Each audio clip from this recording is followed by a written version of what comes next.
greater access for those seniors that are going to be living there at the senior housing facility. We do have signups already for people that want to start putting in applications, and the coordinator, the manager for that program is actually here tonight. Priscilla is in the back. You don't have to go talk to her right now, she's eating dinner. But throughout the night, as we have time or after the program is over, there'll be some time. If you know an LGBTQ senior that needs affordable housing, then please get connected with us, help us get connected with them, because we really want to make sure that we're taking care of our aging population. There's going to be programs that are going to be available for them. We'll also partner with our senior program. One of the programs that I manage, Thrive, will be able to partner and do joint programming as well in the near future. And so we are really excited to announce that and to let you all know that that's a resource that's coming really soon. And next up, I wanted to introduce our first performer of the night. It is something that is really special to me here at United Black Element. I've been saying Black History Makers Honors, Black History, all of that. But here at United Black Element, Black actually has more than a meaning past our skin color, past our livelihood. Black stands for building leaders and cultivating knowledge. And we curate experiences for the people that come to UB to be able to uplift themselves, and that can be through skill building, resume writing classes. We have things like financial literacy classes that we offer. Then there's Black Chats, which are cultural conversations, all circled around topics that affect us as young Black people today, navigating the world, having the conversations that we need to have to be able to understand each other better, to be able to learn more about each other, and really open up our worlds to new experiences. And those conversations run from everything like, we've done conversations like the drag queens and how we navigate spaces, whether we come out as non-binary or does drag lead to being trans, all of these things, and what is the difference between a performance and a livelihood, right? We've had conversations about how to communicate with your partners. What are ways that you can effectively and healthily communicate with the people that are in your life and tell them what you need in your relationship, and also hear them and figure out what they need. And such rich and beautiful conversations. We have conversations about politics. We have conversations about reconciling our faith with our queer identities, and how do we engage the church more if that's something that we want to do. So those are all conversations that we have here, but then we also have conversations that are about the arts, that are about performing, that are about how can we make a mark and tell our own stories, right? And so that's one of the reasons why we are not just honoring people tonight, but we also have performers here from within our own community to be able to share their stories, to be able to share their art, to be able to share the magic that they make in this world every day. And so our first performer of the evening is going to be Poetics Guru with a spoken word.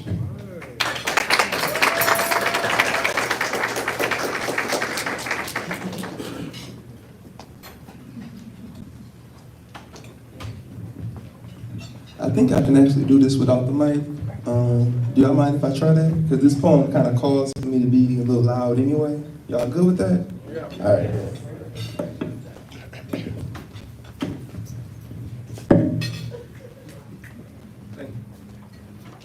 Okay, can everybody in the back hear me? Yeah. I'm gonna be throwing my voice to you all night. So I have two pieces for you. The first piece is called I Am My Ancestors' Wildest Dream. I am Black history, Black excellence, Black boy joy in human form. I am culture, embodied in flesh, and my skin is the greatest threat to American history. So let it serve as a constant reminder of where life originated, a constant reminder of the wrongs done, trauma passed down generationally. I'm talking post-traumatic slave syndrome, but still overcoming every obstacle placed before me, just like my ancestry. I am my ancestors' wildest dreams, something they couldn't fathom imagine. I am the answered prayers falling from their eyes, rolling off their cheeks, and I am living in Black history, witnessing the greatness unfold. Only this time the truth will be told. Before gentrification, no whitewashing, live and living color, the revolution will not be televised, but it will be live streamed. It will go viral for all the world to see. Our history exceeds far beyond slavery. We are the original kings, rulers of society, healers of humanity, the OG culture creators. That's the energy my lineage brings. And I know they're looking out for me. They're on the other side, guiding while I dismantle the cycles that have shackled my family. My ancestors couldn't dream of a more whole human being, aware of self, breaking the generational curses they left by foreign therapy. They have never seen such freedom, such unapologetic Blackness. I took the torch and turned their dreams into my reality, living proudly for all to see, creating space for the generations that come after me. Because greater works will they do. They will be even more free, won't have to question their worth. They won't have to be twice as good to get half as much, because my ceiling will be their floor. So yes, I am making Black history by simply existing. This is Black excellence. Black boy joy in human form. I am culture wrapped in flesh, and I will body all odds stacked against me. See, every time I open my mouth, I plant a seed. I create works of art that will impact the generations that come after me, illuminating the path to freedom, fighting every system of oppression, because nobody's free until everybody's free. And that's work to Fannie Lou Hamer by way of Dr. King. See, this poem is for every Black boy and girl, man or woman who struggles to see their worth, disqualifying themselves from greatness because they don't have a degree or they weren't born into money. But you are still worthy, still capable of achieving your dreams, to go after them tenaciously. That's why I am my ancestors' wildest dreams. And I'm rooting for everybody Black, because that in itself is a revolutionary act. Woo!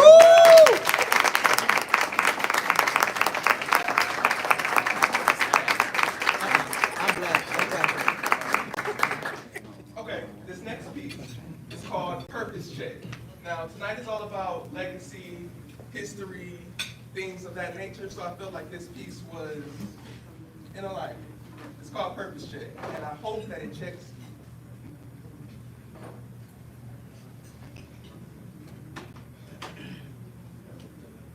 When death comes for you, what will you be remembered by? Will it be by how you've lived, how you've loved? What do you intend to leave behind? When the curtain closes and your life flashes before your eyes, will you leave this earth empty, having materialized that which sets your soul afire? Or will you pull off the greatest heist in history, dying with all your dreams, talents, and desires stuck inside? What will be said when it's time to do the job? This life is limited. There's only so many times you can choose to procrastinate. Only so many candles to blow on a birthday cake. Only so many chances to learn from your mistakes. It's like you're waiting for the weight of your fate to drop in your lap, as if it's a golden plate that should magically open up the floodgates and abundantly hydrate the hibernating hustler in you that you realize is already innate. Wait, let me run that back. I know that's probably a lot to unpack. I said this life is limited. So there's only so many times you can choose to procrastinate. Only so many candles to blow on a birthday cake. Only so many chances to learn from your mistakes. It's like you're waiting for the weight of your fate to drop in your lap, as if it's a golden plate that would magically open up the floodgates and abundantly hydrate the hibernating hustler in you that you haven't realized is already innate. Well, this is your wake-up call. This is your purpose check. why are you here? I mean, what gives you your life? Like, what desires burn inside of you? What gifts and talents did the universe hide in you? An inward adventure is required to reveal treasures scattered throughout the galaxy within. Gems deeply planted in the soil of your being, just seeking ye shall find. Leave your footprints on the sands of time. Blaze a trail for others to follow behind. Your soul embarked on this journey for an experience. It'd be a shame to return home, never having achieved the reason you came. Gone without a trace, spending eternity questioning the significance of your existence. But you were birthed from stardust, so reach for what you are. Don't settle for mediocre when greatness is who you are. So when the motion picture of your life is replaying on the silver screen of your mind, will it be worth watching? Will it be an Oscar-worthy production? Will you have lived or just existed? You have to make your life matter. However that applies to you, do what comes naturally. Manifest those dreams. You create your own reality. Because when death comes for you, and it will come, what will your legacy be? Thank you.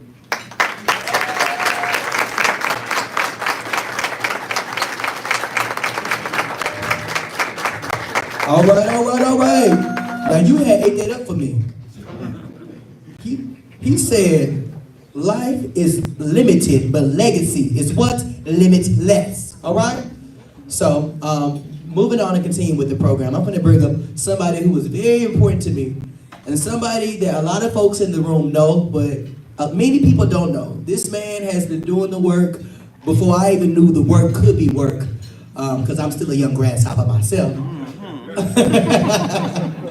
But without further ado, I would like to introduce to you the amazing James Berglund with Gilead Sciences. Make some noise. Thank you all. Thank you for those words, Chris. And thank you, as always, to Resource Center and United Black Element. Regardless of the event that they're having, regardless of their focus, they always make space to have a quick education piece, to have some discussion around sexual health. So I'm going to try to be as brief as I can this evening, but I also recognize the importance of having folks in a space like this to provide maybe some reminders to some folks who are already familiar with PrEP, already familiar with some of those options, but also to educate, to continue to educate, because as we'll briefly talk about, we know that there is still much work to be done, particularly as it relates to prevention and access to a PrEP medication within our Black and Brown communities. Before I do continue, I also am just very proud to be supporting the second annual event, and on a night where I know personally many of the honorees who have been doing this work, some much longer than I have, others that I've been in it since the beginning of my career in public health. So there's just a little extra level of pride for me tonight to know so many of those wonderful co-conspirators that are working to end this HIV epidemic. So with that, I will jump in. Some of y'all may already be familiar with Descovy for PrEP. And we're going to touch a little bit specifically on Descovy, but I really want to just reinforce a general discussion and conversation around the need for PrEP within our communities. Speaking specifically of Descovy, we know that it's not for everyone, so it currently is not able to be used in individuals, at least according to our official label, in individuals assigned female at birth, but there are still options for PrEP medication and for prevention for everyone, which we will certainly cover. And I want to highlight that if an individual is on a PrEP medication and is also living with hepatitis B, it's important that they have that conversation with their provider. We don't want them to stop taking their PrEP medication because that can lead to a sudden worsening of their hepatitis B infection.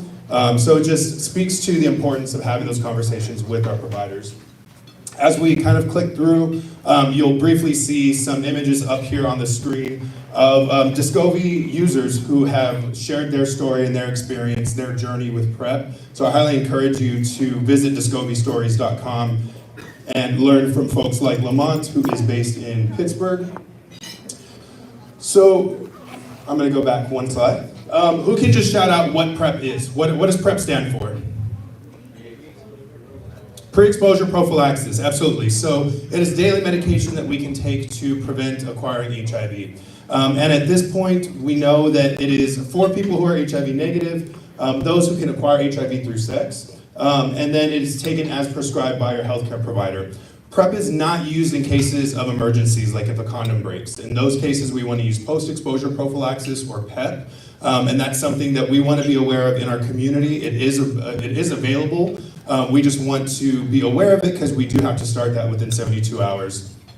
PrEP is also not for people who are living with HIV because Descovy for PrEP alone is not a complete treatment regimen. So it's important that if somebody is living with HIV, they are on a complete regimen and they can work with their healthcare provider to determine those best options. Now, when we think of who would benefit from PrEP, this is somewhat of a shift in our language. We often used risk language. Those are those who are at high risk. And I think part of our social justice and language movement is getting away from that focus on risk. If you are having sex, you are at risk of HIV. You don't have to fill this laundry list of quote unquote high risk factors. And that is supported by a number of national guidelines when it comes to recommending PrEP for HIV prevention. So individuals who don't always use condoms currently have or have had an STI, sexual partners who don't know their status, or that live in a geographic area with a high HIV prevalence. If you're having sex in Dallas, that's you. That's the only thing that you need to mark off on this list to need and should be having conversations around PrEP with your provider. And we know that it's a key prevention strategy. There are 1.2 million people in the US who are at risk of acquiring HIV, yet only 36% of those individuals were prescribed a PrEP medication in 2022. And this just breaks down unfortunate disparities that we know all too well, especially amongst our Black and brown communities. So when we look at Black men who have sex with men, only 13% of Black individuals who were eligible for PrEP were actually prescribed a PrEP medication, compared to 94% of their white counterparts. For our Latino community, 24% versus 94%. And then for trans women, 32% of HIV-negative trans women over 18 were on a PrEP medication. We traditionally know that any data currently related to our trans brothers and sisters is often skewed because we don't do the best of collecting that data appropriately. So I would venture to say that there is an even larger gap for our trans brothers and sisters trying to access PrEP. So this is Everett, another one of our patient ambassadors based in Atlanta, and you can see his story on the website as well. But when considering, what's going to be my best prevention option, we're fortunate that we're able to say that we have options. And that's what it boils down to. At the end of the day, I want to see people on PrEP, whether it's Descovy, Truvada, an injectable, whatever works for that individual. When we think of Descovy for PrEP and why we might want to consider it, it is the smallest PrEP pill available, and it doesn't require individuals to go into an office for injection 6 times a year. With that said, injectable PrEP is kind of the wave of the future of HIV prevention, and if that is something that somebody is willing to engage in, then we should absolutely make that accessible to folks. It may be an option for individuals fearful of needles. It's simple dosing with 1 pill once a day with or without food. And prescription of it is becoming more and more accessible, especially with telehealth options. So Sergio is one of our fellow Texans who is an ambassador for us and is from El Paso. And just to briefly go into some of the clinical information around Descovy, we know that compared to Truvada, they're both as effective as each other in preventing HIV. Descovy showed 99.7% protection for those who took it every day as prescribed. Those who took Truvada were at 99.4%. What we want to consider as far as clinical differences is the fact that Descovy has less long-term impact on bone health as well as on kidney health. And that's important to consider, especially when we're thinking about increasing access for Black and brown communities. We know that Black and Latino communities are already predisposed to other health conditions that may have an impact on their bone health, that may have an impact on their kidney health. Thinking of diabetes, thinking of high blood pressure. For that reason, clinically, we may want to consider Descovy as an option for PrEP. But again, I think the key takeaway is that we're having conversations of PrEP in our community, educating everyone on it. I know one of the downsides to Descovy not being available to everyone is that that's creating this thought that, oh, PrEP isn't for me. And that's not the case. So I'm putting that task on everyone in this room tonight to go back to your own personal networks, to your partners, to your families, your friends, and share with them about PrEP and about HIV prevention and normalizing conversations around sexual health. So lastly, when it comes to affording medications, Gilead is able to support the community with our Advancing Access program. So if an individual is uninsured, we have our patient assistance programs that if you qualify, medications are $0. We also have our copay card for folks who are insured or underinsured. And that can also lead to lowering your copay for medication to as little as $0. That was a really quick overview of Descovy for PrEP, but I think what I want you to know is that PrEP is available for everyone. And yes, it's accessible, but there's not enough folks in our community that are aware of those services. So continue to engage with phenomenal programming like UB. Resource Center provides PrEP. Check with your folks who you work with here at the center. Go out to Abounding Prosperity. They will get you on PrEP same day oftentimes. So just know of those resources that we have available for our communities, and I ask that you continue to drive that messaging and be that educator within your own personal network. And with that, I encourage you to, I'll be here for the remainder of the evening. If you have any questions, feel free to come up to me, connect with UB staff. They can also get in touch, but they are also pretty great experts when it comes to sexual health and having conversations around that. So continue to engage with them. And I just want to thank you all again for being here tonight. Congratulations to our honorees who we'll be hearing and seeing from in a bit. And I'm going to turn it back to Chris, I believe. Thank you all so much. All right. Thank you for that, James. It's always great to share information about how we can protect our community, especially when we talk about it in reference of HIV. So as we move on, also, shameless plug. So Resource Center has their PrEP coordination and navigation table at the back. So if you are looking to learn more about that program or become a part of that, make sure you see the Resource Center PrEP person, okay? As we move forward, I want to bring somebody to the stage who is near and dear to my heart, because we are about to start the part of the night in which we are all here for, to acknowledge our honorees. So the person that I'm going to bring up to announce the other person is someone that I call chosen family. It's someone that I look up to, someone who's guided me, not just through ballroom, but just through life in general, and someone who's been there for me when I needed to cry, to support me, and to tell me to keep pushing when I didn't have no push for myself. So without further ado, I would like to bring up the legendary J-Rock, Ebony.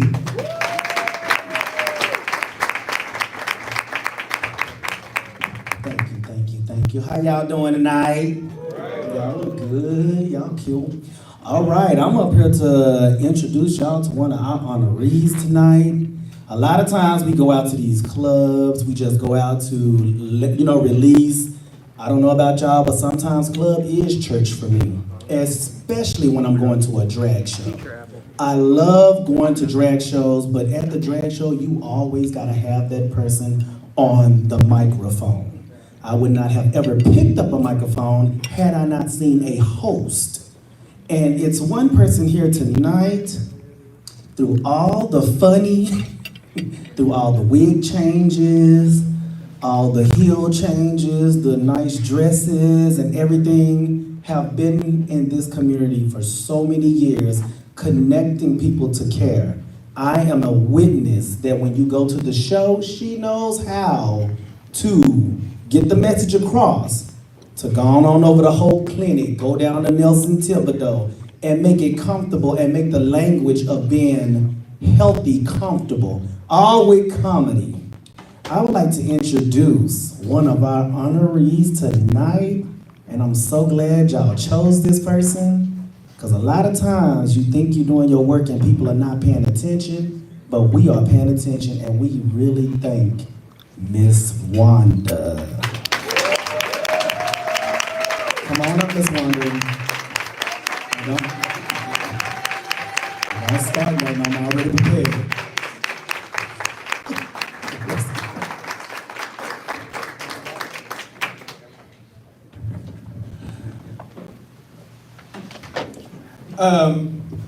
First of all, thank you, UB Element, and all that was,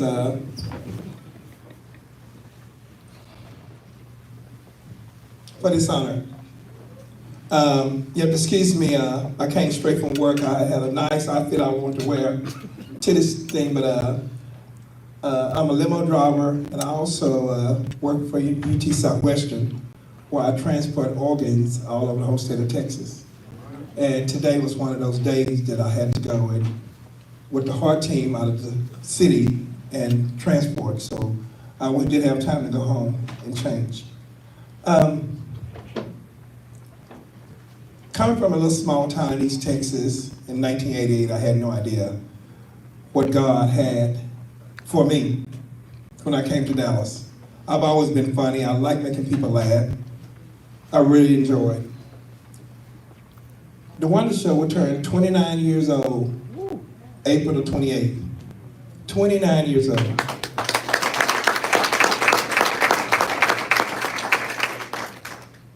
Throughout the years, I've used my platform. As J. Rock said, I like making people laugh, but I've also used it for our community.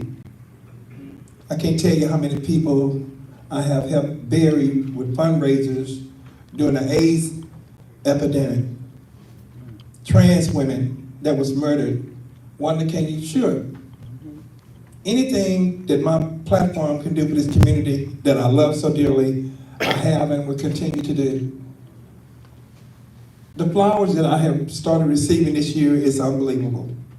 I have never petitioned for anything, for honor, hey, Wanda, you did pat on the back. I don't need all that.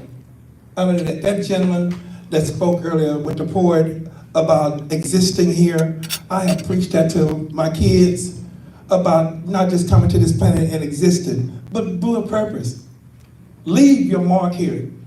You don't have to be a comedian like Miss Wanda. You don't have to be a J-Rock. You don't have to be Trey and all that. You have something in you worthy of this world to share with people. I won't go on. I had a little speech I was gonna do, but I just want to tell you, thank you so much. I love my community. I have lived and worked in this community since 1988. And I thank you for this honor here. Before I sit down, I do acknowledge my son, Reverend Kendall Thomas. Yes. But thank you so much.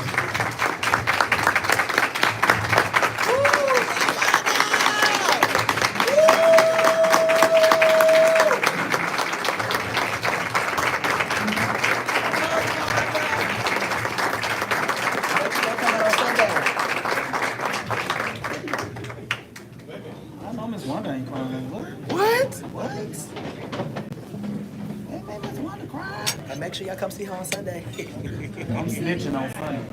Oh my God. I'm snitching on Sunday.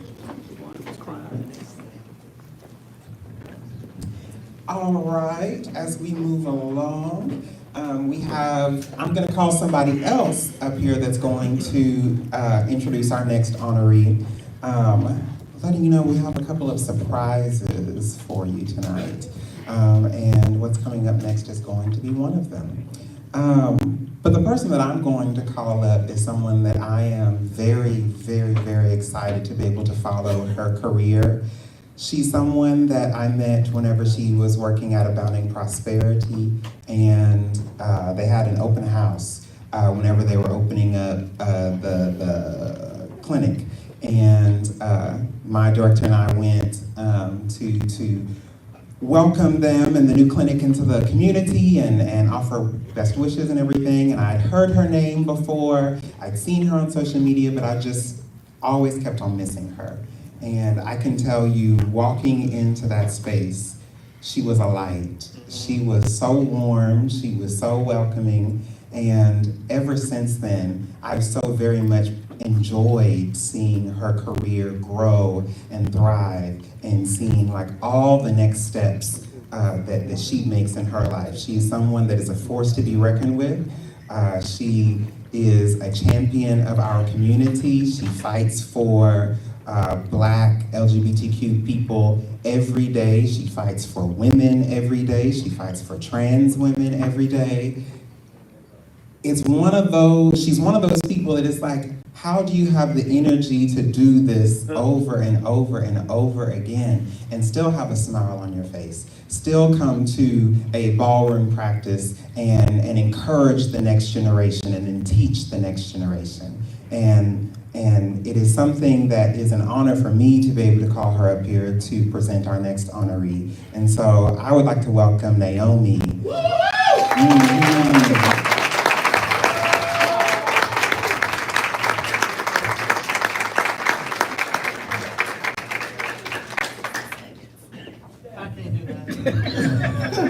Thank you so much for the kind words. I appreciate it. So I will say, as a Black transgender woman, I understand the importance of visibility. After starting my career professionally in advocacy work and Abounding Prosperity in HIV prevention, I learned a lot. And prior to my work there, I was closeted. I was not an openly trans woman, but I soon realized how important it was for my voice to be heard, for my presence to be felt, for my face and my image to be seen. And the person that I am going to introduce today is very visible. And they bring a lot of visibility to the Black queer community. They have a very loud voice, presence, and they make sure that it is felt and both known. They are a champion of sexual freedom, expression, and being Black and gay and unapologetic about it. And I remember meeting this person initially. I didn't know who they were. And it wasn't the best encounter. Their impression of me was like, what's this? But after several occasions and hanging out and getting to know each other, we soon connected organically, very, very well. I'm so proud to know this person. I'm so proud to be a friend of them and support them along their journey. And if it's up to me, and hopefully all of you, the world will know their name. I would definitely like to introduce this person because, again, they are a champion of sexual freedom, expression, and also sexual health and visibility. So it is my esteemed honor and privilege to welcome this new awardee for our Black History Makers honor, the artist, the independent icon himself, the man-eater, also known as 7 Deep. Congratulations. Thank you for all of the work that you do, for your voice, for your visibility, and for making sure the world knows how special Black queer people are. Congratulations.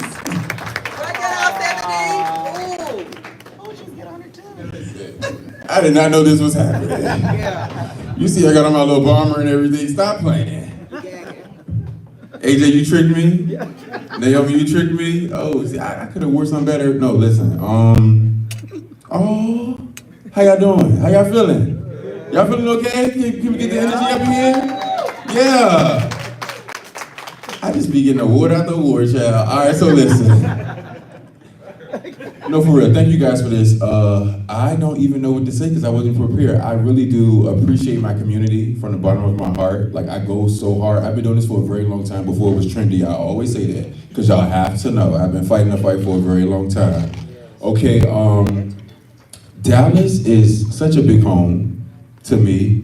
It's a big home. Like, dysfunctional. Especially in the community that I'm in, ballroom and everything else. Definitely dysfunctional. Naomi, thank you. This is so cute. Oh my God. Thank you guys for doing this. I appreciate it. You're gonna see me everywhere in the next couple of months. In the next couple of weeks, I'm working very, very hard. I have a very, very big message, sexual health, know your status, know everything. I'm just this is crazy. I just knew I was about to introduce somebody. Shout out to y'all. Have a good, thank you. I appreciate it. I can rap, but I cannot talk on the spot. Wait a minute. Another one to add in. You see that?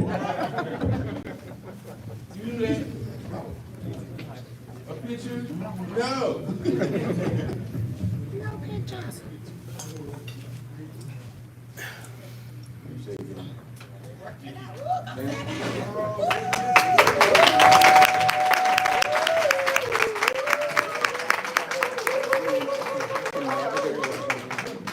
All right.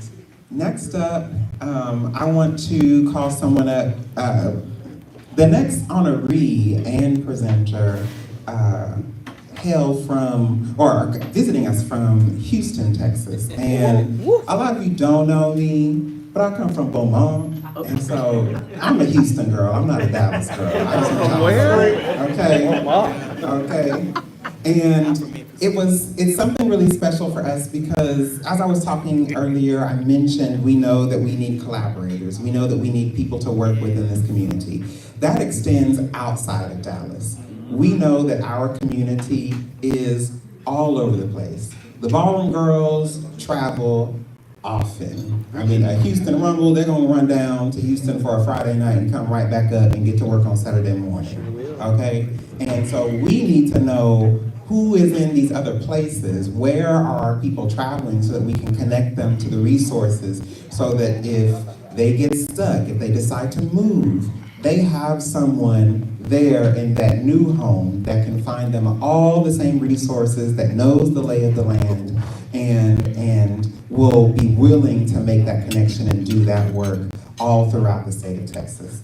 And so to present our next honoree, I'd like to welcome Brutus Dwayne.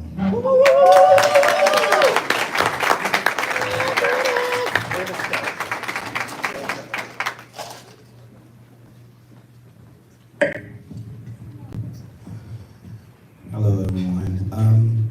Well, I would like to say thank you all for having me here to actually introduce this next honoree.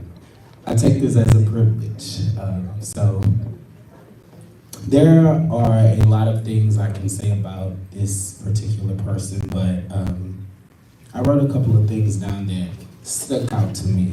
And in today's time, we see excellence in a certain light, or we even think we know how excellence is supposed to show up or how excellence is supposed to look. But what if I told you, excellence doesn't always come in the most perfected light, but it still presents excellent work. This particular piece is what Ian has taught anomalies like myself who have experienced being under his impactful leadership. His specific words are, it doesn't have to be perfect to be excellent. This is the work that we do in Houston, Texas at the Normal Anomaly Initiative. On our team, we have an amazing colleague by the name of Joey Streeter. Joey's amazing. Joey has recently taught me that there is more than one way to identifying an applause. Rather than the usual way that we have looked at applaud over the years, there's another way, and it's a part of gay culture now. And so Joey has taught me that when something is sickening, is this. And that's how we applaud. So I want y'all to see that it doesn't always have to look like what you think it's supposed to look like. And so At this time, I want you all to stand on your feet and help me in a gay culture way. Applaud my mentor, one of our community leaders, an amazing person, the executive director over the Normal Anomaly Initiative of Houston, Texas, Ian L. Hanna.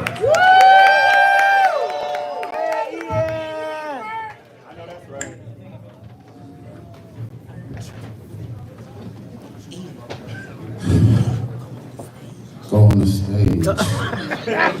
I guess they want to see my shoes. Come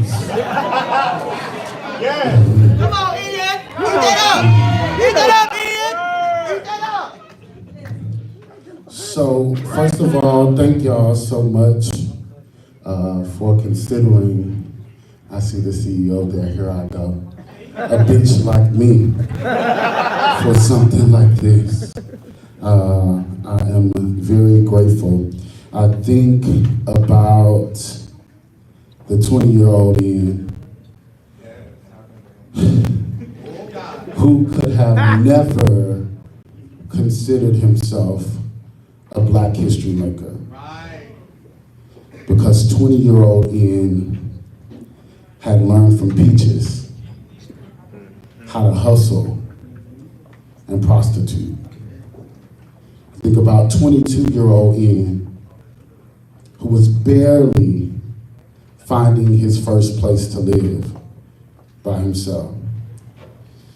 And I think about 25-year-old Ian, who had finally engaged in community and had found something or someone that looked and loved like him, to give him hope and faith in the possibilities of his future. And so then I look out at the audience and I glance at people that I know. And I think about all of the people that I do not know. Yeah. Come on, then. And I remember that the reason why I make history is not because of what I've done in the last 10 years. It's because of the 20, 22, and 25-year-old Ian that found himself here. Come on. And so, as I accept this award with so much humility, so much honor, so much grace, I realize that in accepting this, I accept the challenge with each of you to continue to be a Black history maker. Thank you.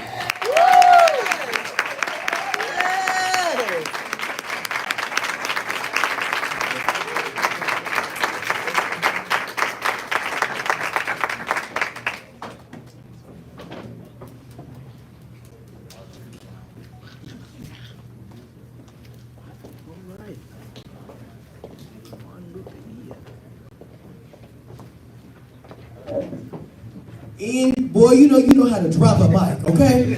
You did exactly that. Y'all having a good time? Yeah. I need y'all to get loud. I'm from Memphis, and so I'm a little bit loud. So I need y'all to get loud so y'all can make me know it. Y'all having fun? Yeah. Now that's what I like to hear. And so we're gonna continue in this same moment. The next person I'm gonna bring on is somebody who's gonna get you hyped. So I want you to get up and get active, clap and get out your seats. This person means a whole lot to me. She proclaimed me as her mentor so many years ago, before I knew what a mentor was, but she held me accountable to being better, to assist her with life. So without further ado, I would like to bring to you my mentee, the one, the only, Naomi!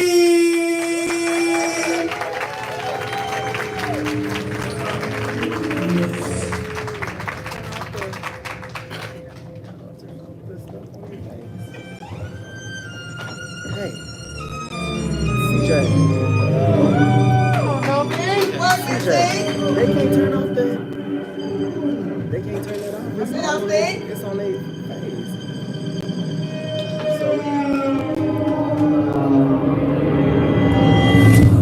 You be eating? Are y'all having a good time?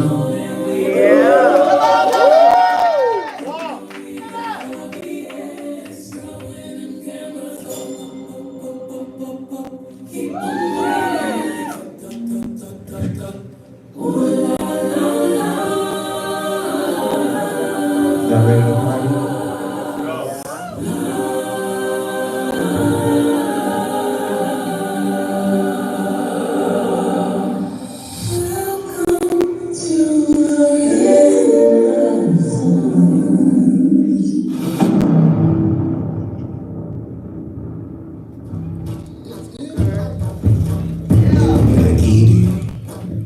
Let's go, Nami. Want me to eat it? Wanna do what? Want me to eat it? Oh, what? Eat my line, baby, please, that's fine. I don't want that swine, still can't get to my greater. Praise me like a shrine, cause I snatch his soul every time. Got a new nigga, drop the L, step at a drop of the dime. He want me to eat, don't eat, don't eat, don't eat.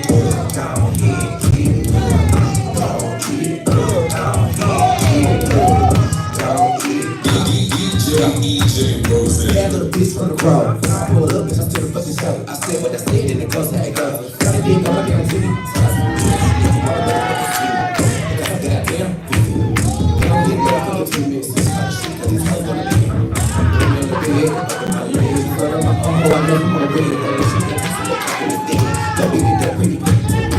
You know I'm in the that's what y'all probably might get. Just me. We can got you just I mean, let's you know that we looking go for it.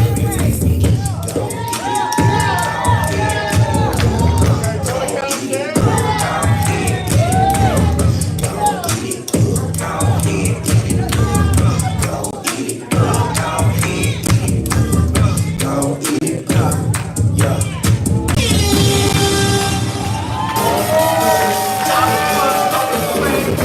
Bitches not fucking with me. These bitches not fucking with me. These bitches not fucking with me. No, these bitches not fucking with me. These bitches not fucking with me. These bitches could never pull up to the party trying to get naughty. Just pre-game the vote, that's Bacardi. If I try to six, we got spade and gnarly. Not even on my phone, I'm twerking on bar seats. Get to know me on the dance floor. Only here, I'm your slut whore. Bitch, I'm house, my girls on tour. Like the Lotus, they tipping straight to the bar. I'm trying to get tipsy. Loud in my ear and being all mixy. No, I can't hear you acting all dizzy. But stay in the club, I can't today really. Don't give a fuck, cause life is real tricky. Hate to stay parking, now I'm all bitchy. I need me a nigga to come and deep dick me. And if you wanna book, I tell him wrap it up. Wrap it, wrap it, he wanna fuck. Wrap it, eat, wrap it, eat, wrap it, gon' eat it, gon' ahead, eat it. These niggas that used me to come out the closet. Now you know problems outside with deposits. Taking the press on this, I let that stop it. Bitch, I'm no one, I'm fucking deposit. Bitch, I'm walking in and nobody top it. And if you run up, bitch, you hit like a pop. Bitch, your ass on my pockets, cut chop it. Nigga, your ass business, this shit be a sloppy. Cut like folks, strike up, pose on his hoes. When I get the three, better motherfucking hoe. Hoe, slack, cash, wham. Cut like folks, strike up, pose on his hoes. When I get the three, better motherfucking hoe. Hoe, slack, cash, wham. These bitches not fucking with me. I'm know me. Just see, I've been there. Bitches' birthday may scream. That's why I scream by ski. These bitches not fucking with me. These bitches not fucking with me. These bitches not fucking with me. You ready, bitches? Let's go. Keep running that mouth down here. Keep running that mouth down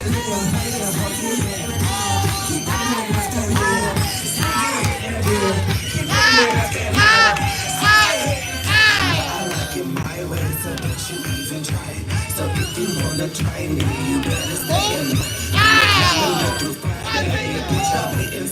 so if you wanna find me, you gotta come outside. You gotta call me, no me, bitch. If you be like, no me, bitch. You be be straight in this house, don't come in no deal. Yeah, they call me, no me, bitch. I'll take your man, leave alone, you bitch. Not beating these hoes, if I'm hungry, be straight in this house, don't come in no deal. Now breathe, breathe, breathe, breathe. Let it out, breathe, breathe, breathe. Put your fucking hands up. Throw it back.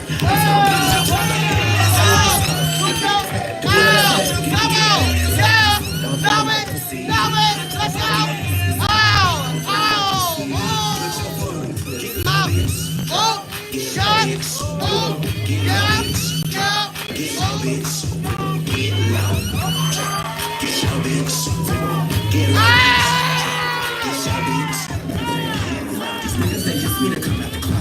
getting our problems outside with deposits. Can't put no press on me, so let daddy stop it. Bitch, I'm the one, I'm a fucking deposit. Bitch, I'm 100, can't nobody top it. And if you run up, bitch, you run like a pop.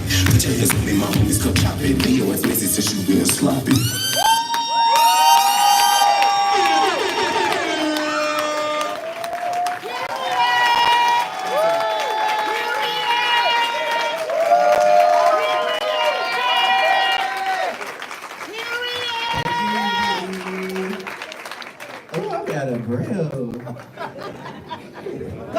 So Naomi, I need you to come back. I need you to come back. So I need you to come back. So y'all, that was not loud enough. I need y'all to make some noise. Baby, this is Texas homegrown. Naomi. The Naomi. And so at the beginning of this night, we told you that we're honoring the legacies of people who are still here and people who are existing. So in the reverence of that, I want to bring up someone very special to you so we can honor you. Gia, come to the stage.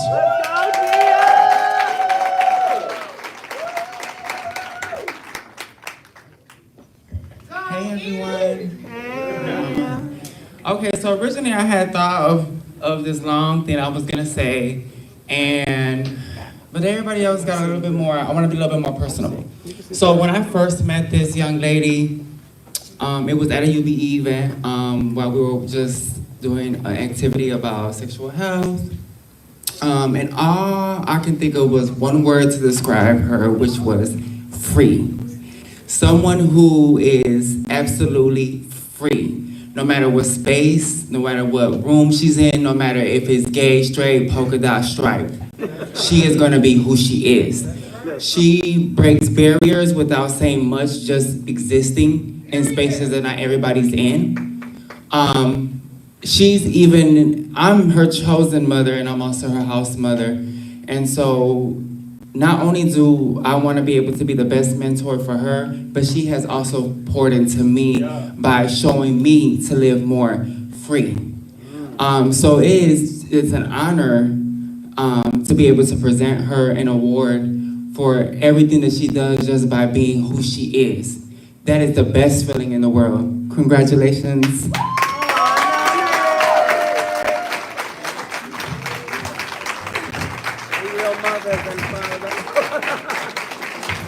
I just want to say thank you, UB. Thank you, Dallas, Texas. I love y'all. I'm out of breath. Only thing I know is to be me. I felt led to you all, and over the years of me just existing in my city, I built meaningful relationships over time. And as they're being defined, I'm still learning that it actually means like a bit more and more each time. That's not all I have to say, but that's all I'm gonna say now. All right. Thank you.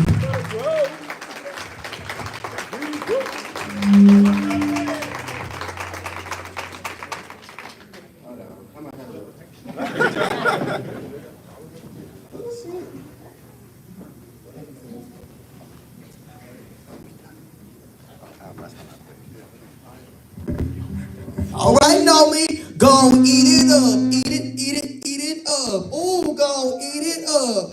Yeah, ow, gon' eat it up, eat it up.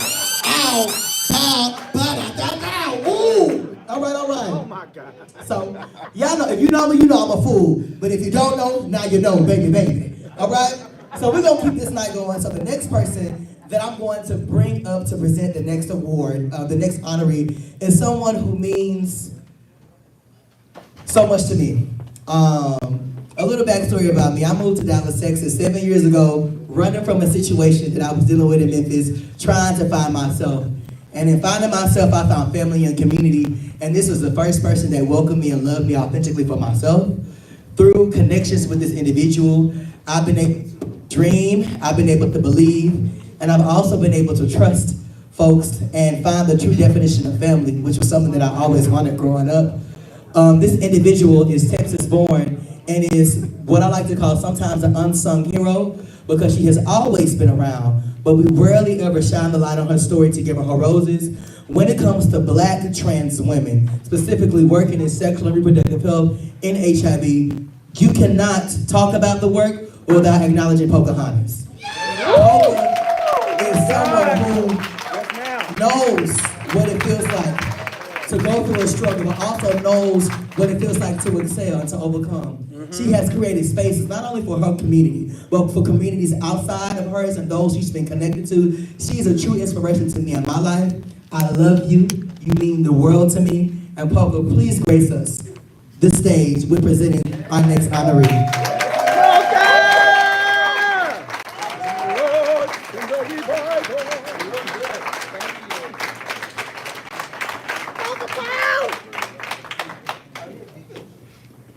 Hello, ladies and gentlemen. Chris know I don't do nobody public speaking. If y'all know me, y'all know I'm not getting on nobody microphone. But when Devin reached out to me and presented, I'm sorry? But I can. When Devin reached out to me and asked me to present Miss Tamara with this award, I could not say no because Miss Tamara has been so inspirational in my life. And I told you, Chris, I said, I was talking. But I'm gonna cut it off and I'm just gonna go tell a little bit about how I met Tamara. I lived a fast life. A lot of people don't know I was homeless. I did sex work, I did drugs, and a lot of other things that could put me in danger of being killed. I met Tamara in a club, and what she didn't know is that although I convinced people to go get tested, and I'm always, as a mother, pushing my community to make the right decisions, sometimes I didn't always make the right decisions, and I feared knowing my status because in my head I had already accepted that I was HIV positive. And then I really didn't find nobody that I could trust with giving me that result. But I met Tamara. Tamara had this welcoming personality and this personality that made me feel comfortable and supported. And I just felt safe with her. So she finally, after trying like 5 times, she had finally got me the test. When I test HIV negative. But in my head, I got the negative result, but I was still asking myself, like, why? What happened? Like, how did I not get infected with HIV? Like, why did it skip over me, but majority of my friends have this experience? So when that stayed in my mind, for even to this day, I don't understand why, but it's because I feel like I have Tamara, this is about you. I told Chris, because before I decided to just come up here and speak from the heart, I had wrote this law school. Actually, 2 of them. The first one, Chris said it was too long. Don't go up there talking about it, 7 pages. Just say what you feel. And Tamara, I just want to tell you that I love you. I appreciate everything you have been in my life and the people that I love life, all the hard work you have done, everything you have done for the community and everything. If I can think of anybody that deserves a leadership award, it would definitely be you. So I present to you the award.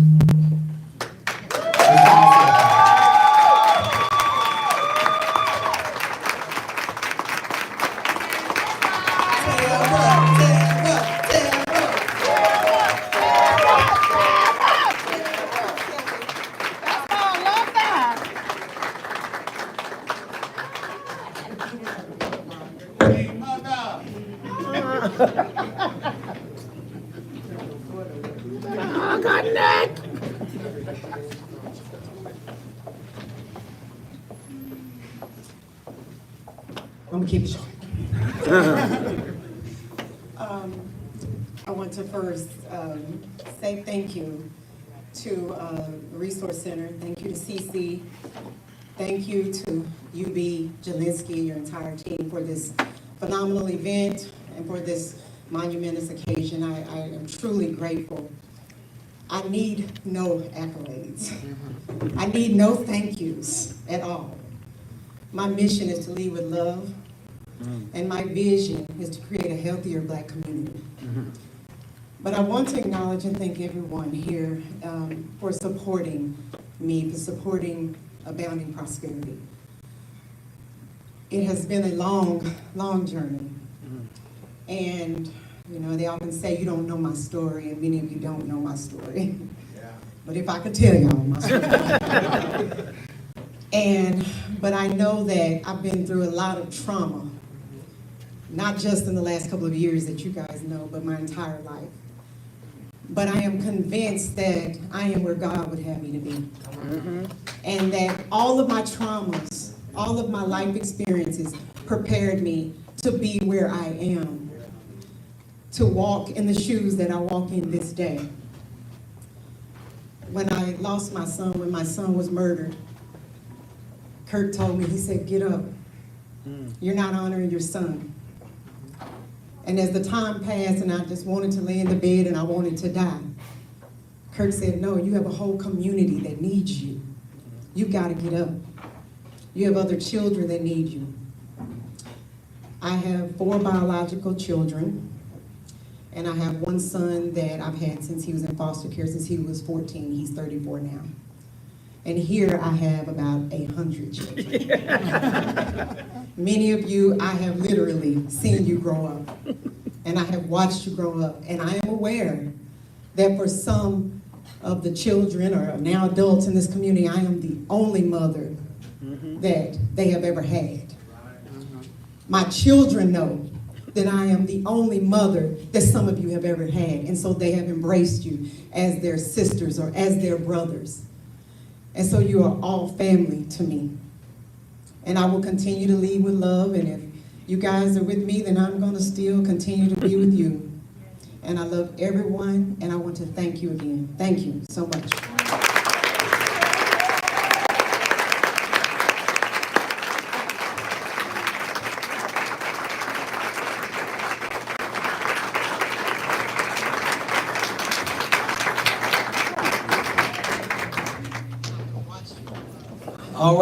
All right. Y'all know what? I don't think y'all had planned this right, because I don't see not one Kleenex in the room.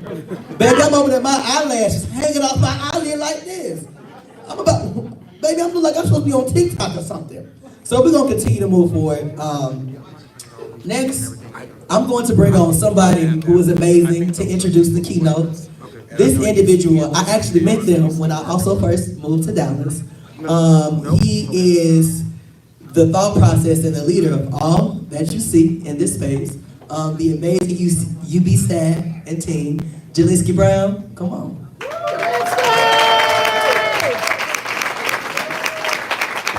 Thank you, Chris. I'm gonna use this nice stage that we paid for. Walk on every part of it, okay? Make sure we get our money's worth. How y'all doing? Hey! I'm so excited about this. Dora, can I get you up here, please? Thank you so much.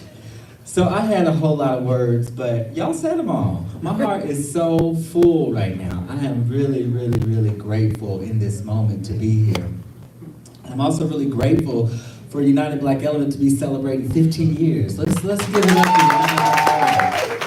to You know, for those who don't know, United Black Element started out as Empowerment Intervention, which is a CDC evidence-based HIV intervention, but it's morphed into so much more than that. And it was the first adaptation of the empowerment model specifically for the Black community. And it's really important because, as we've been talking about, visibility is important. Health and wellness is unique to the individual. And sustaining a program like this isn't easy. Thank you, gentlemen. Y'all are so amazing. And ladies. And so I want to take a moment here. I know we are talking about Black excellence and Black history being made in the moment. I want to take a moment here to recognize some of our Resource Center family in the house. And so if you are with Resource Center, if you could just take a stand for a moment. Yes. Thank you. These are some of the amazing people behind the scenes who assist in making the work happen. Yeah, I'm so grateful to be a part of the Resource Center family, a community of so many different people. You know, as y'all may know, even with your own families, having so many diverse personalities isn't always easy, but it's great to be able to come together and fellowship and push beyond our differences and embrace our commonalities so that we can truly create a community of health and wellness. We recognize that each one of us are a universe of experience, talents, and so much more. And together we can leverage our expertise to help the next person. When we replace the I in illness with we, it becomes wellness. And I feel United Black Element truly embodies that. Resource Center, we really work to embody that, where we can create various entry points for the various segments of the LGBT communities to find their way into health and wellness as it works for them. Now, 15 years, it hasn't been easy. It hasn't been easy. And I want to take a moment. This is a surprise. This totally wasn't on the schedule. And before I call up our keynote speaker, I need y'all's assistance with something. You know, doing this work is often very thankless. And I'm so grateful. In this room, I have so many people that I call sometimes 11 o'clock at night, 10 o'clock in the morning, 2 o'clock in the morning, whatever, you know, to workshop through things. And so it really takes a village. And this group of people that I'm about to call up to the stage has been amazing in keeping United Black Element alive and contributing to what you see here right now. So if I could please get AJ, Devin, Trey, Lava, CJ, and Sam to the stage, and Trey to the stage with me, please.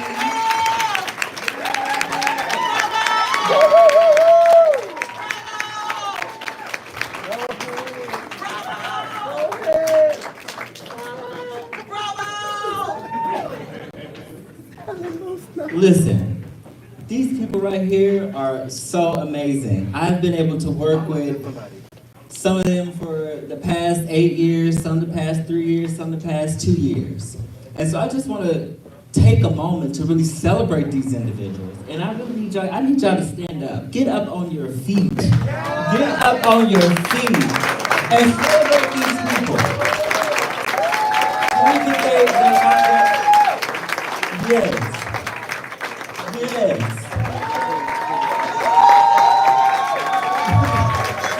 So they totally didn't know that we were doing this. And so I wanted to make sure that the history makers that make this possible day in and day out, it's a thankless job, and I see these individuals work tirelessly, you know, to make these things happen. AJ is very great at inspiring people with his voice and his words to take positive action. Devin is able to take an experience, you know, an idea, and turn it into experience to be felt and deeply resonating for many moments after. Lava, oh my God, Lava is like a creative genius. Lava can take your words and give them physical form in his amazing art, and I'm so thankful for that. Samuel Jones, oh my gosh, the Samuel Jones, everybody's favorite spiritual BFF. Yes, yes. Sam is very good at listening and making sure everybody is centered in what's actually being said. Because there's one thing to speak, and there's another thing for people to actually hear and understand what you're saying. So Sam, thank you for making sure we always stay organized. CJ stands on business. Make sure that people always see what they need to see. So thank you, CJ. Trey, AKA Mama Empowerment. Listen, y'all. If it wasn't for Trey, we probably wouldn't be here tonight. I may have the ideas, but Trey makes sure it all stay grounded in reality and we can make it happen. So these people right here, although some of them are no longer directly in the United Black Element team anymore, they still support. And the things that they've done throughout their career here at Resource Center still making the work work. And so for that, I'm truly grateful for all of y'all's contributions, past, present, and future. Thank you.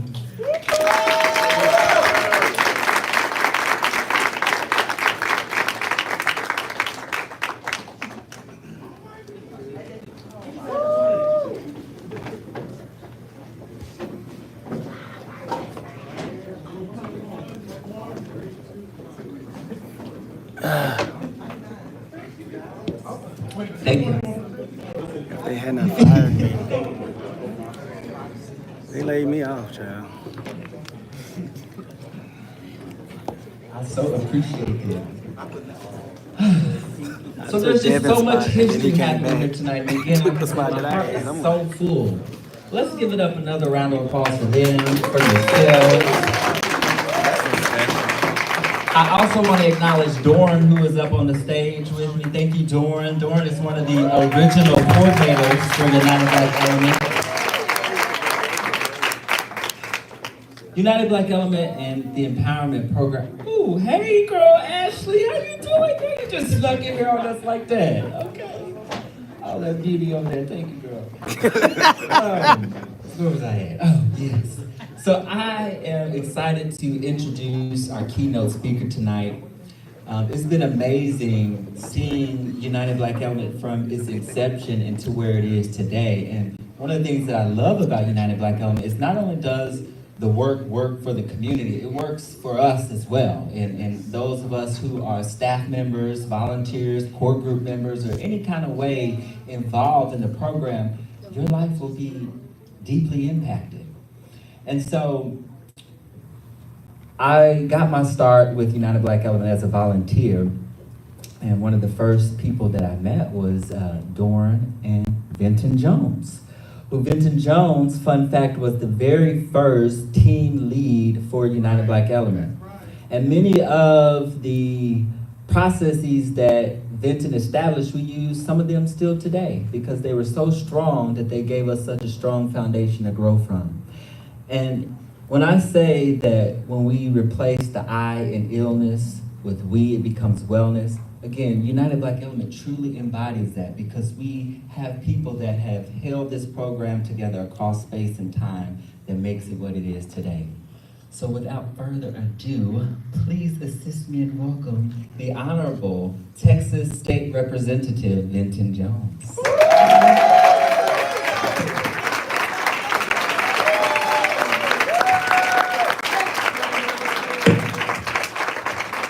All right, good evening, everyone.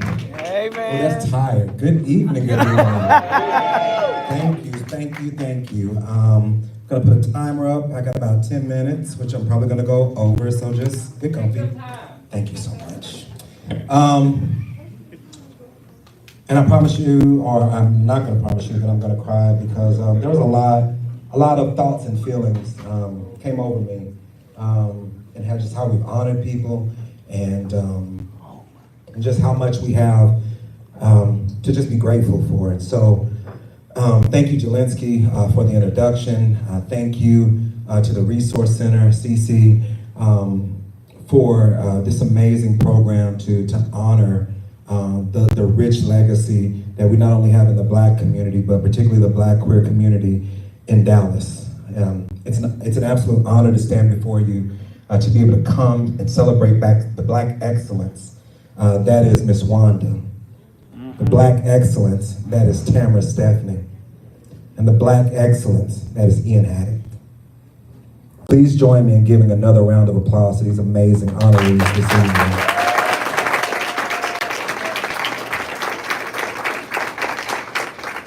And I just want to say there are some amazing organizations in the room tonight when we talk about our stories being possible, that so many of us in the room stories wouldn't be possible without these organizations, without Resource Center, where I actually found out my HIV status 15 years ago, without Abounding Prosperity that gave me my first job and my first professional mentor, Kirk Myers, without organizations like the Freelux Project, where I have an amazing friend and a fearless leader, Nathaniel Holly, leading the organization. If it wasn't for the Syphilis Elimination Project, because that's where actually the SEMA Project, going back to Antoine Wiley, that made our story so possible. And I could tell a story about so many people in the room, but I just wanted to be able to say that it's amazing to see each one of you in this room and each one of us here now. And so tonight's keynote, I was asked to talk about a couple things. One, bit about my story. Two, a bit about Black history. And then three, ending with a little bit about the work needed to be able to end the HIV/AIDS epidemic, in my opinion. I don't got the answer. But as we look at this theme, celebrating our stories, still being written, I started to prepare this speech reflecting on my 40 years on this earth and where would I be if it wasn't for God, a praying grandmother, and so many of you in this room, including all of the honorees in which I actually know. And when we speak about making history, in 2021, I was honored to be elected as one of the first Black gay men to serve in the Texas House.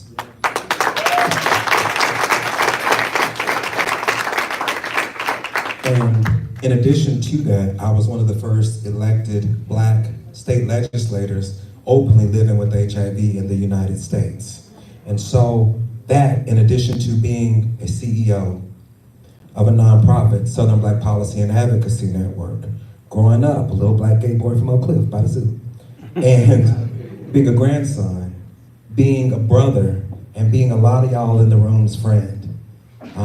It is an honor to be able to still be making history, and not just making history with myself, making history with you all. I am someone who would not be here without the Black history makers by my side. My story would not be possible without the support of many of you here this evening and the guidance of some who are no longer here with us, like Kirk Myers.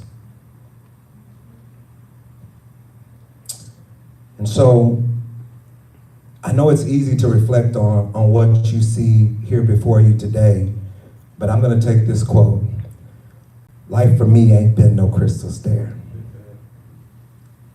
And I stand here today as a testament to the resilience and strength that exists within Black communities, that exists within Black queer people, that exists within each and every one of us. My journey, like many of yours, have been shaped by the intersection of being Black, of being gay, of being a person living with HIV, or for some of you, being attached to a person you care very deeply about living with HIV. Each one of us carries our own unique stories, and it's only in sharing our stories that we can lift up our collective voices and build on the rich history carved by our elders and our ancestors. We gather here tonight under the banner of celebrating our stories still being written. Through this, we recognize that each one of us is an active contributor to the rich legacy and Black history, a history that's not just of our past, but a living history we've made through our challenges that we've had to overcome, that we've made through the stumbles along the road. And each and every one of those stumbles have been integral to where we are right here and right now. And so that's the prepared part of my speech. I'm glad you enjoyed it. The hard part of the speech, I want to talk about my story, which I don't have to write that part down. And I want to tie in the impact that each and every one of the honorees have had in my life directly. And me directly being able to kind of point to parts of my life, for if it wasn't for them, I wouldn't be here today. And so growing up, I start that story with Miss Wanda, Jasmine. And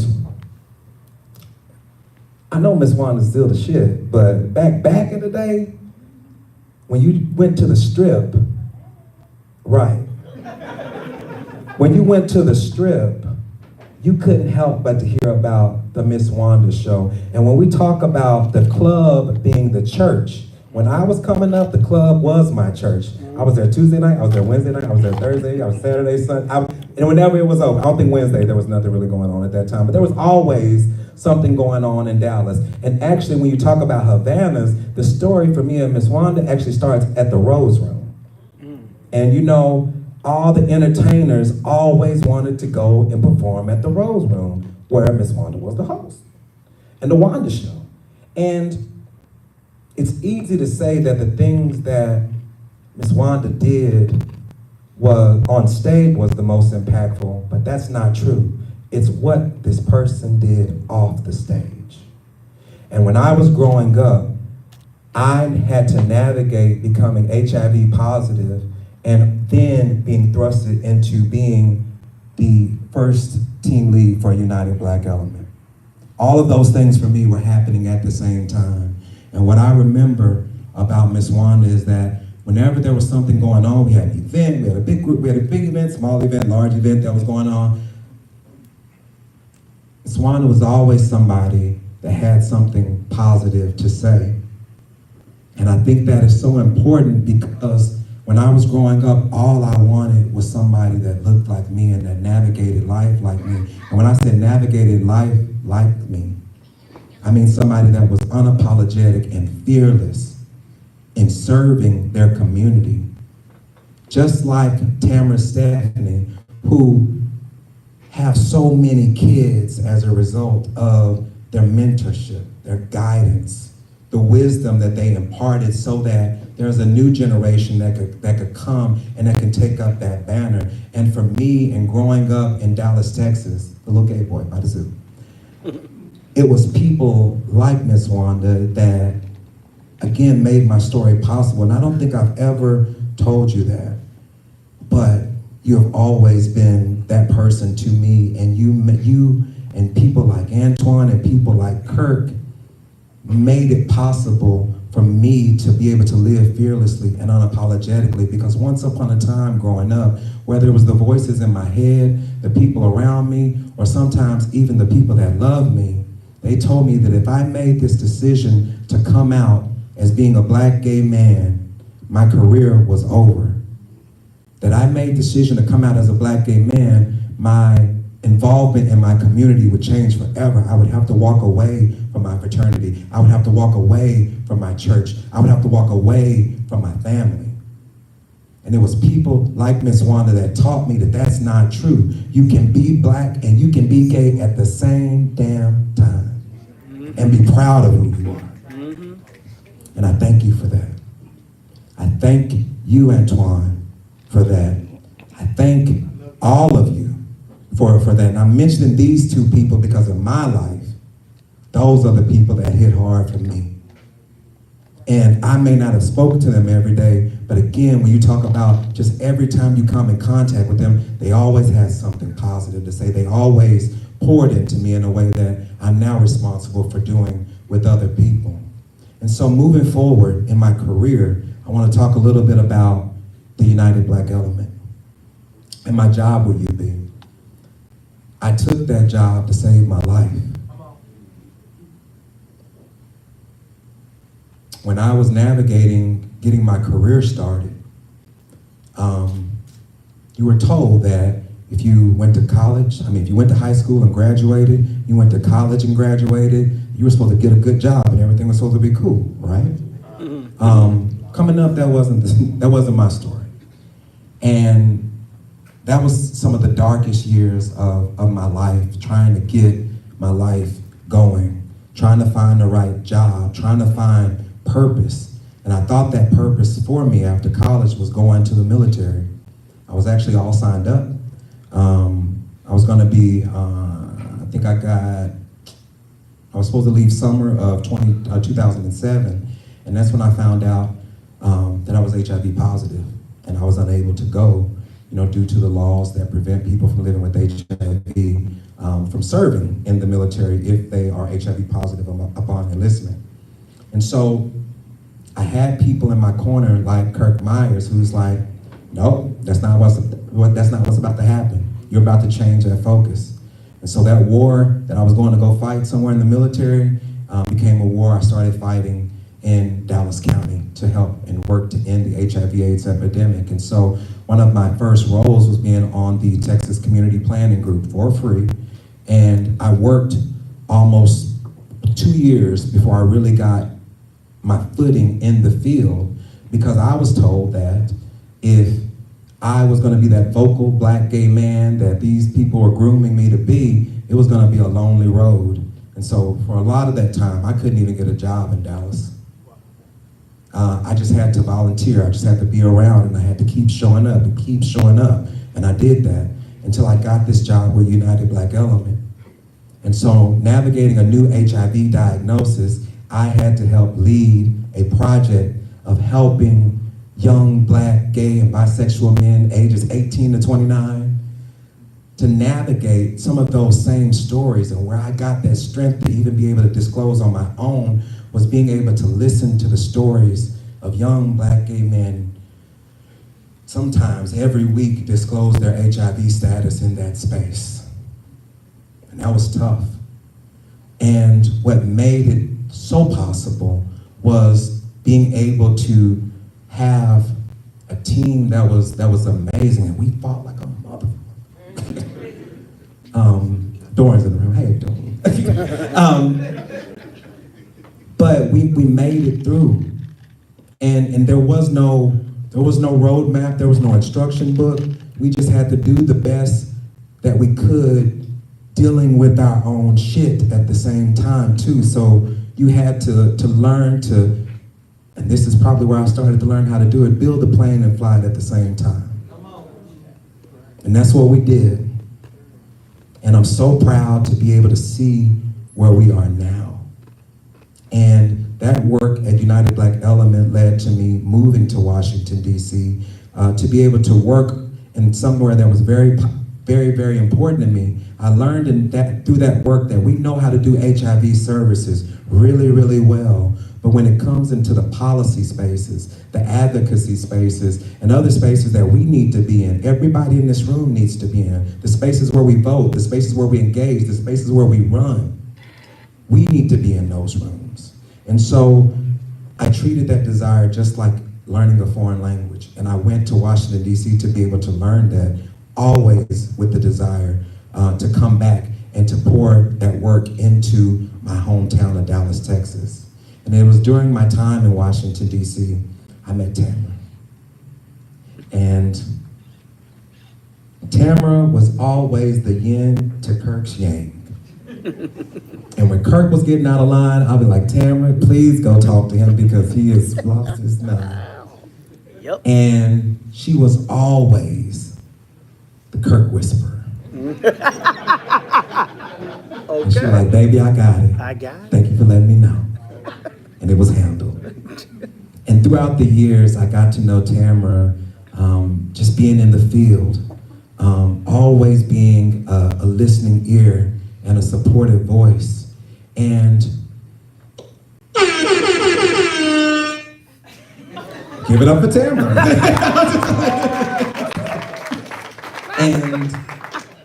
and damn, you took my train of thought. When it comes to but you keep me from crying, so thank you. Because I can never talk about this woman without starting to cry. Because when you talk about having to go through trauma and still lead and still love, that's what I saw this woman do.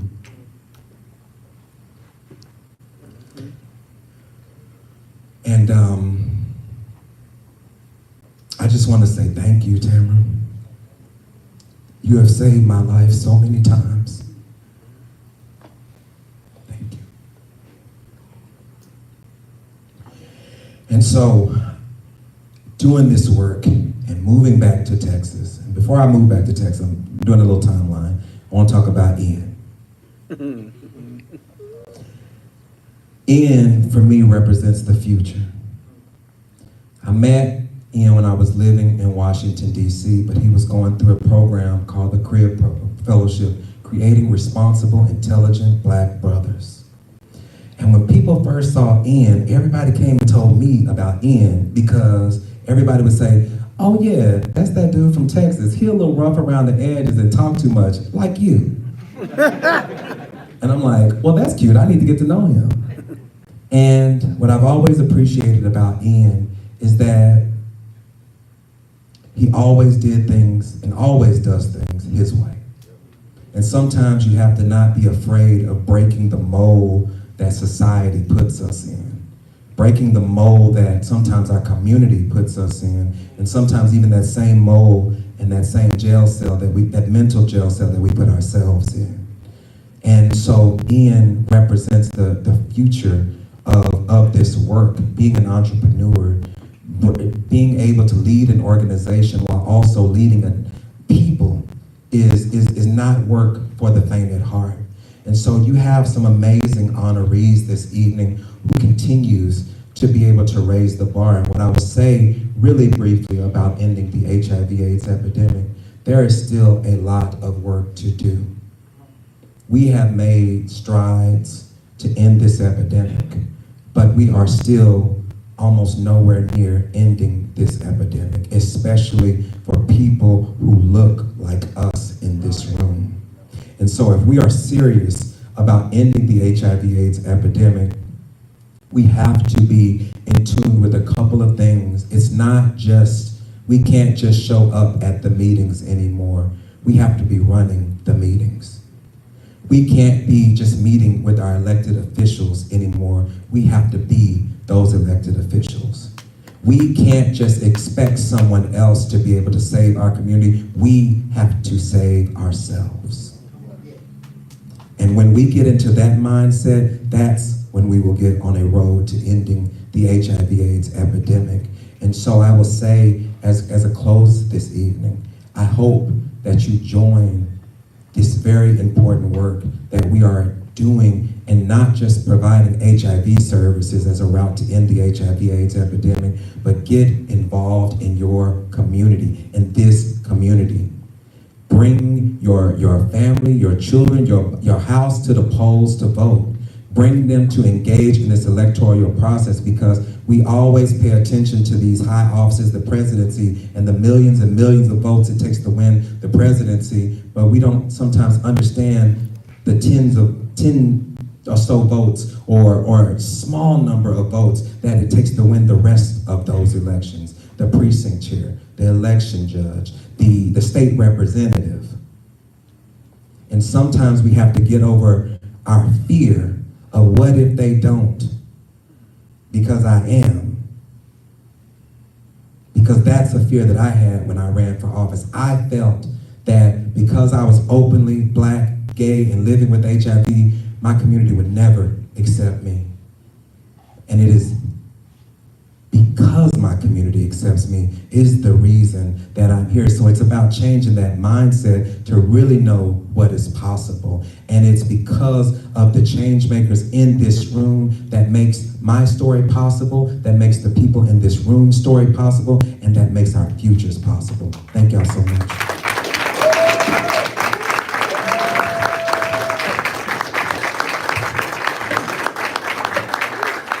That was my uncle, the state representative.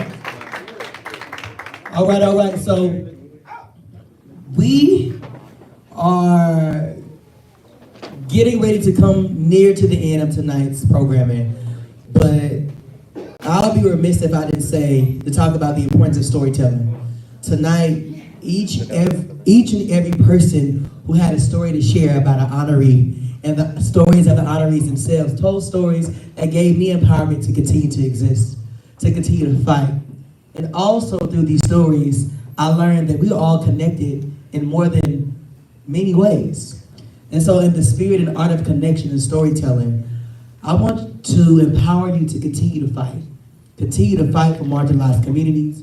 Continue to fight for those vulnerable populations who don't have the capacity, network, to fight for themselves. Acknowledge your own advocacy, because you have a space to feel. You have the autonomy to take up space to advocate for someone who cannot advocate for themselves.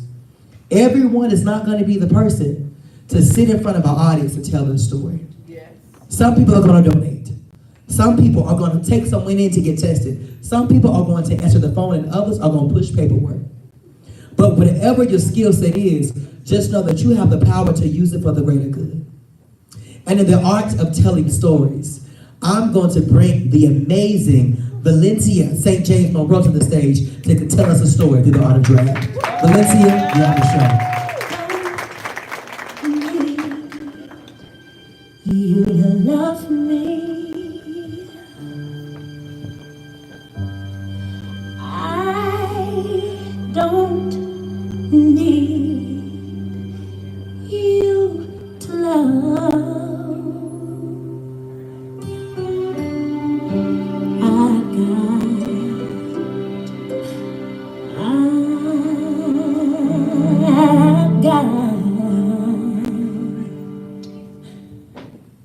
I got my sister. I can feel her now. She may not be here, but she's still mine. I know she still loves me. I got my children. I can't hold them now. They may not be here. They're still mine, and I still love them. I got my house, it still keep the cold out. I got my tail when my body can't hold out. Got my hands doing good like they're supposed to. Showing my heart to the folks that I'm close to. I got my eyes, though they don't see as far now. They see more about how things really are.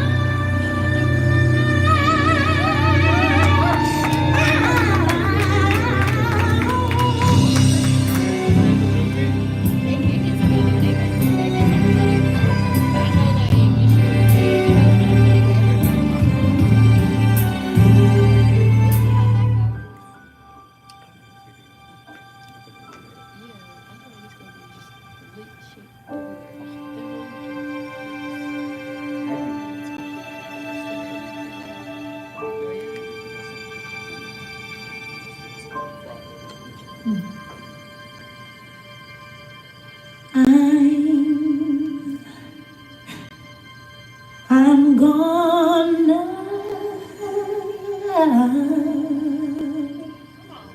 gonna take a deep breath. You on your words, Valencia? Come on, Valencia, take it on. Take it on, Valencia.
Most of all, I'm thankful for loving who I really am. Come on. All right. Come on. Eat that up. Eat that up. You better take it on. Beautiful. Yes, you are. Yes. I'm beautiful.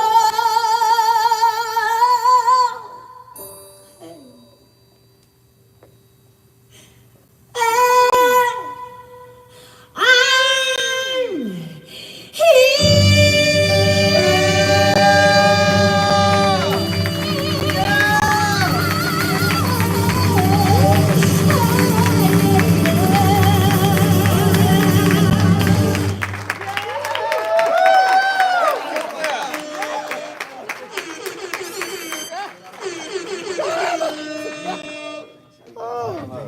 Bitch, wait a minute now. That was Fantasia. That wasn't no Valencia. Quiet, Fantasia was in the room. Thank you so much for joining us here tonight. Again, we're so excited to be able to host you, to be able to celebrate some of our community partners. I mentioned earlier that we want to celebrate and lean into and engage with our collaborations. And so I want to give a couple of shout outs. We've heard a lot about Abounding Prosperity tonight. Give AP another round of applause.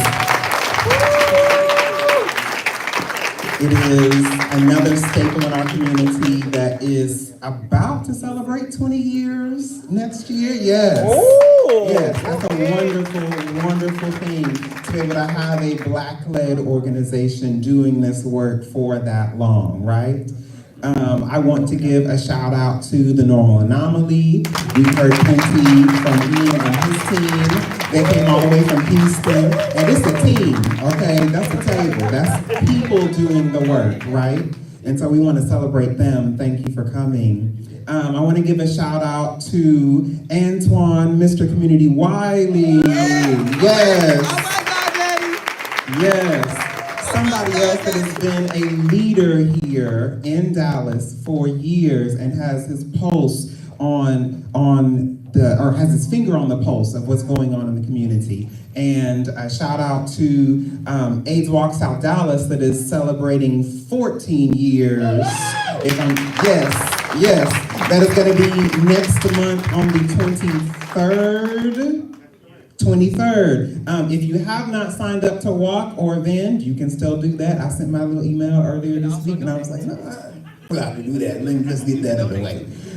So we're going to be there vending. UV is going to be there. But we're so excited for that organization doing the work that they're doing, along with the revamped wellness roundtables, where you are able to connect with other community members that are doing the work.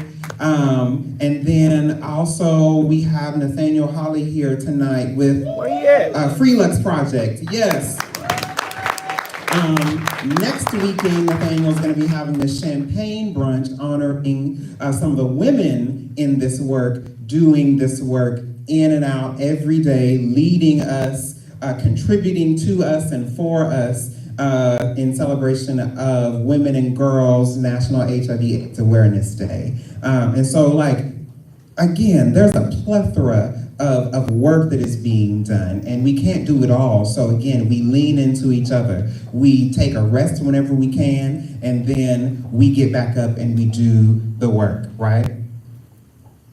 Now, a little selfless plug. I also want to shout out UB, because that's why we're here tonight. And so, again, amazing work done by our team. I want to give a great shout out. I know Jelinski said that I help to make sure everything is done, but really and truly, I just want to make sure that my team gets to see their vision come to life. And so this was something that was dreamed up by Devin and AJ. So another big shout out to them for putting this together. And so we're really excited to be able to celebrate them. So you can always follow us in the events that we have going on at UB Element. That's UBELLUMENT. And that's on Instagram, Twitter, Facebook, wherever you are, we're there, honey. Okay, so just get into it. But then also all of the many resources that we have here at Resource Center. We have Aksum here. If you want more prep information, we still have a few more minutes where you'll be able to go and talk to her about the services that we provide. Excuse me, sorry, that chicken was good. And then on top of that, we also have our senior housing that I mentioned earlier. Priscilla is here tonight. You can talk to her if there's an LGBT senior that you know that needs affordable housing, that will have programming, that will have activities, that will have connection, that will have community. She is here and can give you more information about that, on how to sign up, how to get connected with those resources as well. And as always, Resource Center wants to be here to be able to celebrate ourselves, to be able to do the work in connecting us with wellness, with truth, with love and peace in our life. Like, that's the thing that's revolutionary, is really finding peace in our lives. And in finding our wellness, we're able to find peace, right? And so thank you again for coming and joining us tonight. We're so excited to host you. Go into our resource room. We have ViV Healthcare. Thank you, ViV, for sponsoring this event as well. We have Abounding Prosperity, that you can talk to them a little bit more about what they have going on in the near future and the services that they provide. Thank you, DJ EJ. Thank you so much. A shout out to the food trap that made dinner for us tonight. Thank you, Mr. Jonathan and his team. And with that, please feel free to talk to people in this room, connect with people in this room, learn a little bit more about what is going on right here in Dallas, in Houston. And again, thank you for helping us celebrate Black History Makers.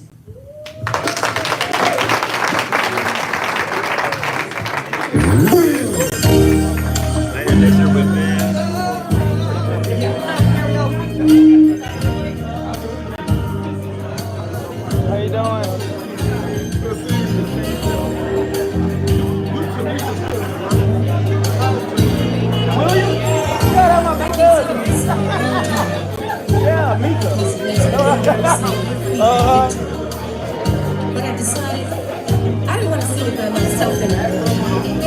So I invited some of my dear friends to help me see what they feel and cause it to ring. Thank you all for tuning in to the Black History Month. Go